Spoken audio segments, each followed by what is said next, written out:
Our natural resource meeting. As you can tell, we've got quite a busy schedule for us. We're going to get started first off, if you'll stand with me, and we're going to have if Senator Westerfield would lead us in the prayer, and then we'll do the Pledge of Allegiance. Bow with me.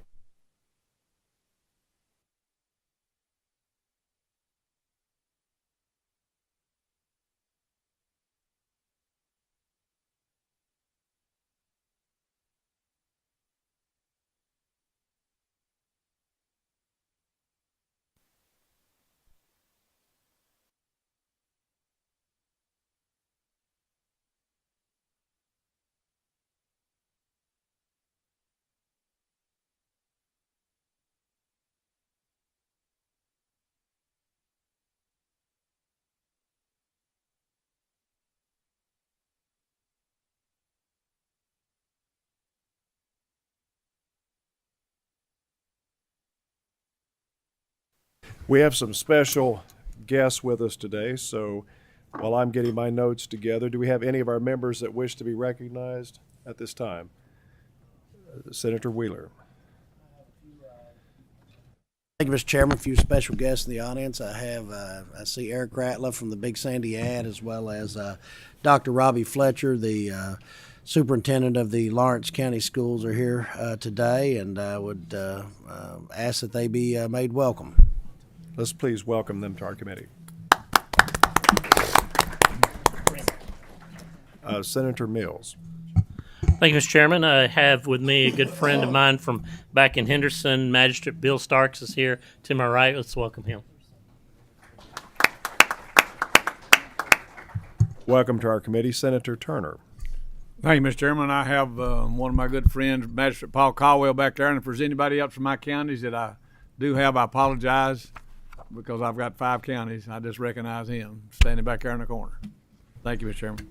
I'm going to claim Paul. Paul, good to have Paul in the fall or not at all. Is that what you say, Paul? Paul, welcome to our committee. Folks, I'd like to,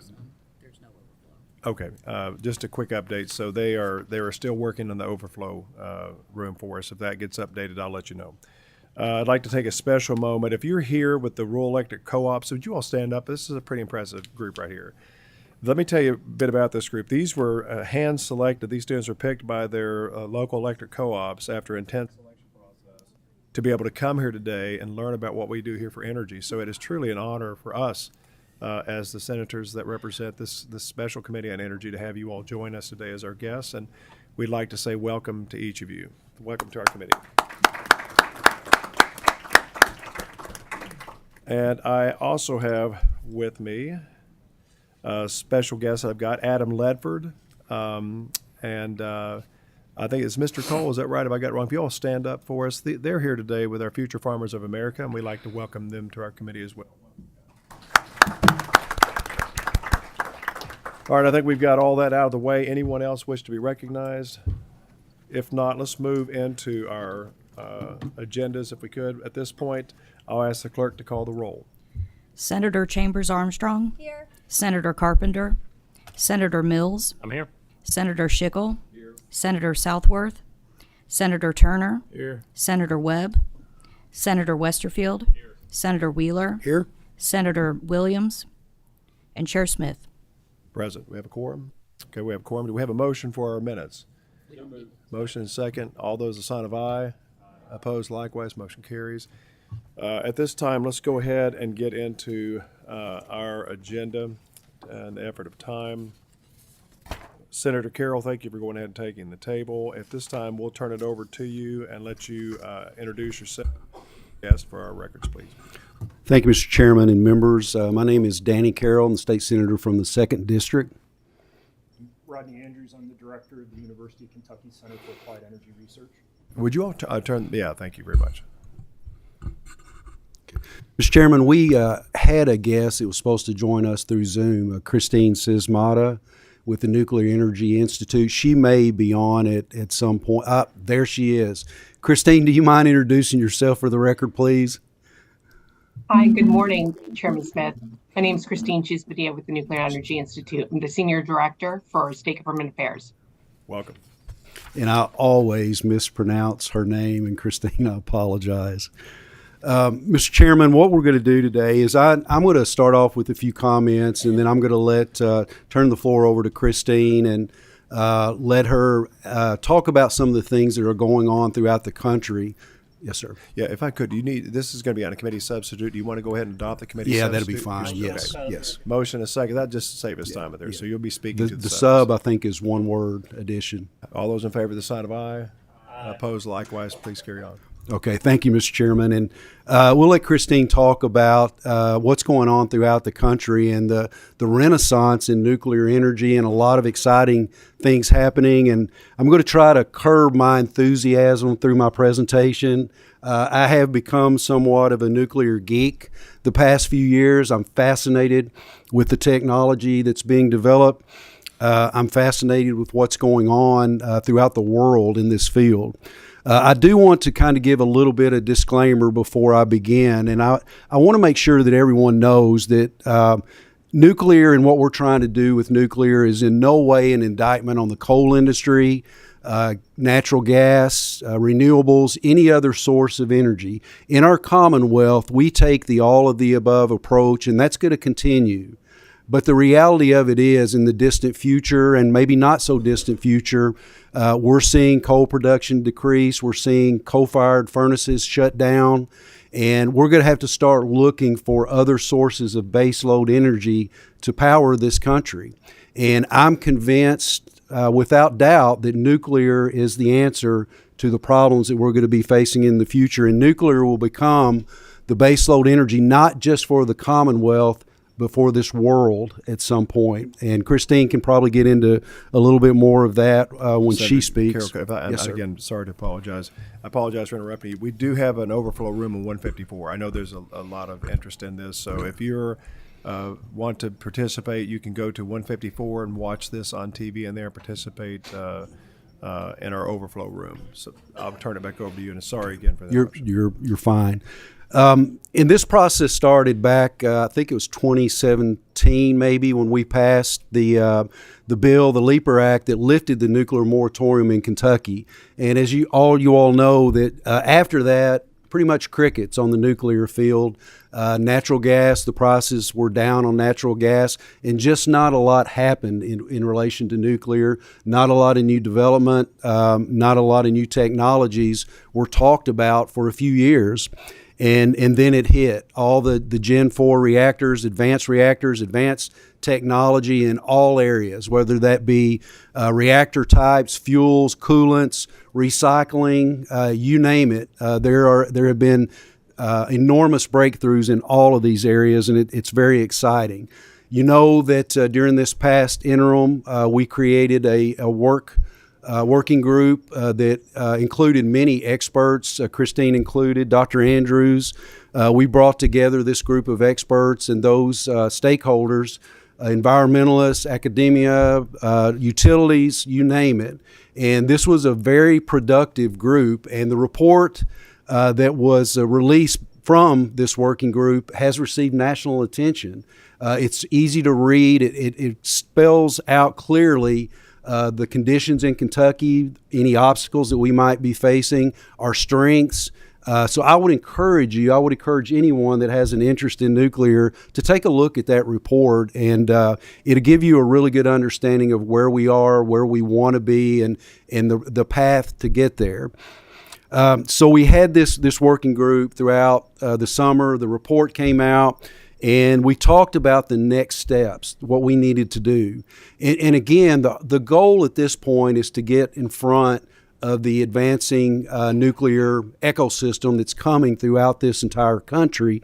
And it's important for us to lay a solid foundation to make sure we don't get left behind. Kentucky has always had inexpensive energy. That's been one of our strengths that has drawn business and industry to our state. We've got to make sure that continues in the future. So the goal was just to lay a good foundation, and that's what we hope to do with this legislation. And I'm going to pause there, and I'm going to turn it over to Christine and let her speak at this point. Christine, please proceed. Morning, Chairman Smith and Vice Chairman Turner. Thank you for considering Senate Bill 198 and Senate Joint Resolution 140, Both are smart policies to set Kentucky up for success for a strong nuclear energy economy. I'm Christine Cheese-Medea, Senior Director for the Nuclear Energy Institute. NEI is the national trade association representing a commercial nuclear industry in Washington, D.C. NEI represents 350 companies in the nuclear industry made up of utilities, supply chain companies, national labs, universities, consultants, and many more. I applaud Senator Carroll's leadership in sponsoring these bills and the Kentucky's leadership nationally. I apologize I'm not there in person, but I'm excited to share with you today about the national momentum that we're seeing at the state level to support and incentivize nuclear and where Kentucky falls amongst all these other states. So I've been with NEI for about 17 years, and I've been tracking state legislation for that long. When I first started, there were maybe 5 or 10 bills, and now we're hitting, last year I tracked over 200 bills that were impacting nuclear. And this year, I'm already tracking over 100 bills that impact nuclear energy. I know as legislators, you consider 100 bills a week and maybe a month, so this is less significant to you, but we're really seeing a significant increase in the bills and policies that are impacting nuclear. And just this past year in 2023, 20 states passed legislation that support nuclear energy. That was a historic year for nuclear. Never before have we seen this level of support from states that are interested in nuclear and incentivizing nuclear. And we're seeing a few policy trends from what the states are considering on these nuclear policies. So the first is that states are recognizing nuclear as a clean energy technology. So they are either defining nuclear as clean. So last year, Idaho, Tennessee, and North Carolina all last year simply defined nuclear as a clean energy technology. So they define nuclear as clean in a definition. And this is just a recognition of nuclear as a clean technology. While other states like Michigan and Minnesota established 100% clean energy standard, and they explicitly recognize nuclear in their standard. They each have nuclear as an asset, so they have nuclear plants in their state, and they knew they could not reach 100% decarbonization goal without taking credit for those assets. The second is removing barriers, and Kentucky was the second state to remove their nuclear moratorium out of the 6 that had repealed them so far. So Wisconsin, Montana, West Virginia, Connecticut, and Illinois, those are the others that have all repealed their moratoriums since 2016. We still have 11 left to go. We've got to get all of these wiped off the books. But these states that are removing these barriers are all allowing nuclear to be considered on their energy agendas. Next, we have another action taking the form of forming task forces and working groups, commissions, and studying nuclear, which is another action that you all took, very similar. I applaud the work that the nuclear working group did in Kentucky, led by Kenya Stump. The recommendations that came out of the working group are terrific, and they have positioned the state for the next steps. There's so many states, more than I can list, that are taking very similar actions. So Tennessee, Michigan, Ohio, Texas, Virginia, New Hampshire, that's just naming a few that have all come together and done something similar in terms of forming commissions or working groups. And then finally, there are financial incentives that are coming from the states. So we've got in Tennessee, $50 million coming out of the Economic Development Department to boost up their nuclear businesses. In Wyoming, we've got $10 million coming out of the Wyoming Energy Authority to study microreactors at their Trona mines. We've got $2 million in Virginia for their Nuclear Innovation Hub. In North Carolina, we've got $72 million for their nuclear early site permitting and their decarbonization plan. This was a kind of a joint effort from legislation and then their Public Utility Commission.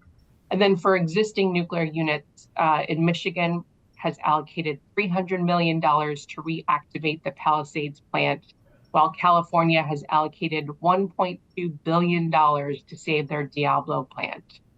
So looking forward, we expect the momentum to continue. I can't say for sure that there will be more growth, but we will certainly see a continued and consistent interest and support from the states to incentivize nuclear projects across the country. So I thank you for your time this morning and your leadership and exploring nuclear energy in Kentucky. Thank you, Christine. And I too want to mention Secretary Goodman with the Energy and Environment Cabinet, Director of the Office of Energy Policy, Kenya Stump, and Victor Ibarra Jr., who is with the Nuclear Innovations Alliance. He kind of helped pull all of this together as we met and help produce the report. This was one of the most successful bipartisan executive branch, legislative branch partnership that I've been involved with the 10 years that I've been in Frankfurt. Senator Webb was involved in the meetings, and very productive, very positive, and it's been nice to work together for one cause and cross the aisle and create this document. And we all agree it's necessary for our future, and I'm pretty excited about that. Mr. Chairman, what I'm going to do is I'm going to touch on the different sections. I'm just going to hit the highlights. So if you all have a copy of the committee sub in front of you, if there's detail that you have questions about, please ask. But I don't want to get into every detail. I've got two different pieces of legislation to cover. When we're done, Dr. Andrews is available to answer questions, as Christine will be also. In Section 1 of Senate Bill 198, it establishes the Kentucky Nuclear Energy Development Authority, and this body is attached to the University of Kentucky Center for Applied Energy and Research for administrative purposes only. The mission of this entity is to serve as a non-regulatory trusted state government agency on nuclear energy issues and development in the Commonwealth. The organization will support and facilitate the development of nuclear energy ecosystem across the Commonwealth in a collaborative manner. It sets up the advisory board consisting of 20 voting members and 6 non-voting members. It establishes the operational aspects of the advisory board. It establishes that the director of the UK Center for Applied Energy, Dr. Andrews to my right, will serve as the chair of the advisory board. And it also directs the advisory board to hire a director of the authority that has the skills to carry out the purposes of the authority. And following that section in the bill, it lists the various purposes established for the authority. In Section 2 of the bill, it directs the authority with permission from the advisory board to develop and adopt criteria to award a voluntary nuclear-ready community designation within the Commonwealth. And then it establishes some basic criteria that communities must meet. There has to be support from the community shown. There has to be various meetings on nuclear energy, educational efforts that take place within that community. And so we're pretty excited about that. I know in McCracken County, in my home county, my former home county, it's in my district now, the fiscal court there has already adopted a resolution designated McCracken County as a nuclear-ready community. So it's kind of where I got the idea for this, and this will allow communities that are interested in not just reactors, but nuclear energy projects. And this could be manufacturing, it could be software development. There is a multitude of support industries that go along with nuclear.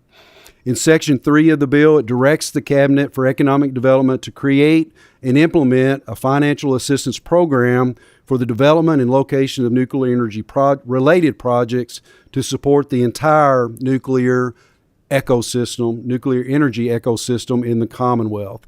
And it also provides some examples of projects that would be funded under this: fuel conversion, enrichment, fabrication, reactor design and components manufacturing, facility siting and development, radioisotope production, decommissioning, waste storage, transport, and management, just to name a few. Within this fund established under the Economic Development Cabinet, it's much like the other funds that ED has for new industry coming into Kentucky. The only difference is this is set aside for nuclear-related projects only. And the appropriation that I have requested for this fund is $50 million. And as you heard from Christine, some of the appropriations throughout the country, we talked with Tennessee, we've talked to Virginia, and trying to remain competitive and to make sure that the industry knows within the United States, within this world, that Kentucky is serious about this, and we are welcoming and we want this industry to our state. And it's important that we're competing with these other states and that we're very clear on that message. Section 4 of the bill establishes the initial term of the advisory board. Section 5 directs the authority to conduct a study to identify workforce and educational needs to support the nuclear ecosystem in the Commonwealth. Section 6 directs the authority to contract for services to produce a site suitability study to identify the best potential locations for nuclear reactors and other facilities related to the nuclear ecosystem. Section 7 directs the authority to contract for services to develop and implement an educational and marketing plan to educate the public on modern nuclear technologies and to provide information on the potential benefits of nuclear power generation and other applications of nuclear energy technologies. Mr. Chairman, that's just a basic outline of the bill and what it does, and available to answer any questions. And we have a few. Thank you for the presentation, and to the presenters today. Senator Webb has a comment. I do have a comment and maybe a question at the end, Mr. Chairman.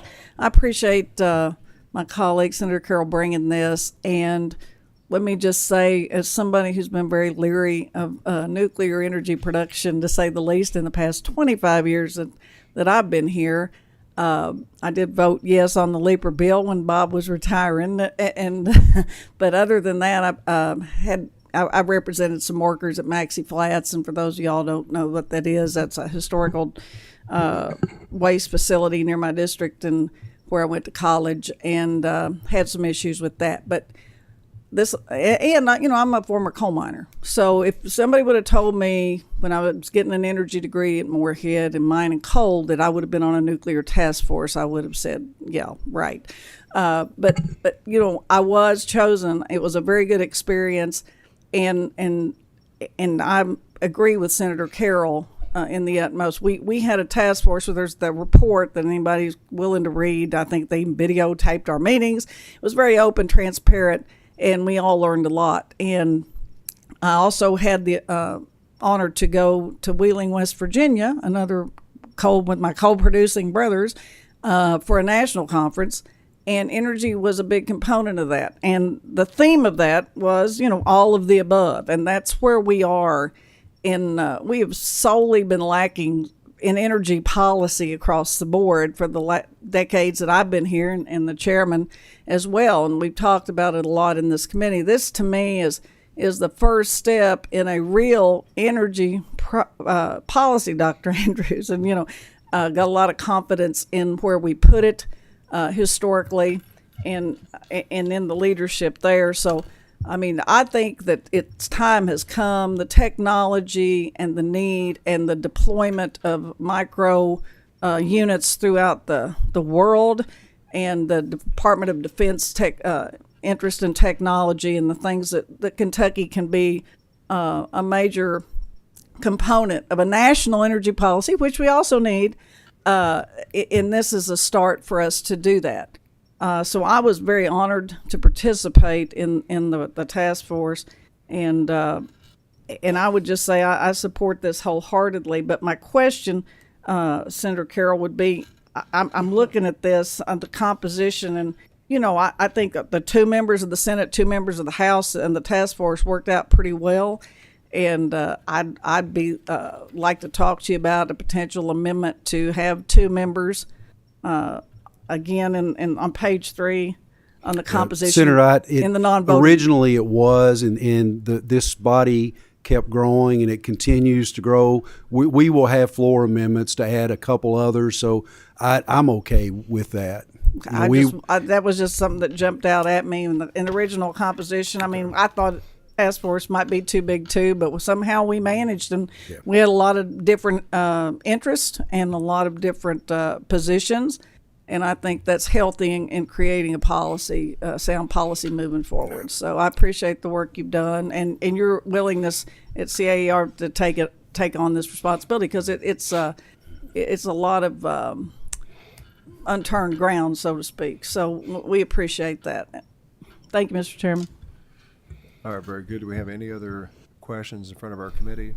I'll say to the senator, it's been good work. You know, Senator Leeper spent most of the time he was here working very diligently, and he also had the same level of enthusiasm Senator Carroll had. But if Senator Webb remembers back in those days, there wasn't many nuclear bills that came out of energy. And but we changed that. And I would say I was looking around, there's several members here at that time that helped us support that. And a lot of us were from the coal fields. But I had spent some time in China looking at some of the way they were fitting it out and coupling them together. And then I guess it was last summer I was with Lindsey Graham and had reached out to Senator Carroll after Lindsey really got a bunch of us in the room and said coal's future is going to be forward coupled with the ability of generating credits. And you have to look at how each state structures itself in an intelligent way for not only our grid, but how we fit into the national grid. And I think I had sent you some text on that conference that we're in because it was saying a lot of the stuff that you were saying. So I think the time has come for it. I have always said, and I think our committee's record will reflect that this truly has been an all of the above committee. We've caught flack from some of our positions before, but that's what our job is here to the citizens of the Commonwealth, is to get them affordable, reliable power.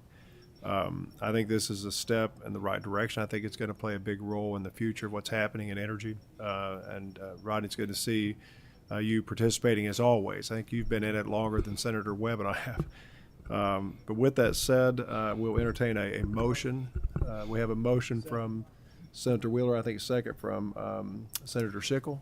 And at this time, we'll call for roll. Senator Chambers Armstrong. May I explain my yes vote, Mr. Chairman? Yes, you may. I vote yes. There's a lot of good stuff in this bill, and I thank you both for your work on it. I have a slight concern about some of the structure of the board and the way it's appointed, given some of the ongoing litigation. Section 69 and 81 of the Constitution about the executive appointing authority. So I'll be watching that. But again, I think there's a lot of really great stuff here, and I vote yes. Mr. Chairman, if I might comment on that. We did receive notification of concerns from a couple of the cabinets. And, you know, when we established this, there's nothing political about the makeup. There are 7, I think, cabinet secretaries, 6 or 7, that are on this board. And it's made up of experts, and you know there's really no political aspect of this, and it needed to be more related to the position and expertise and stakeholders to determine who was the best fit for this particular board. So it was not meant to be to go around the governor's priorities or the governor's ability to appoint board memberships.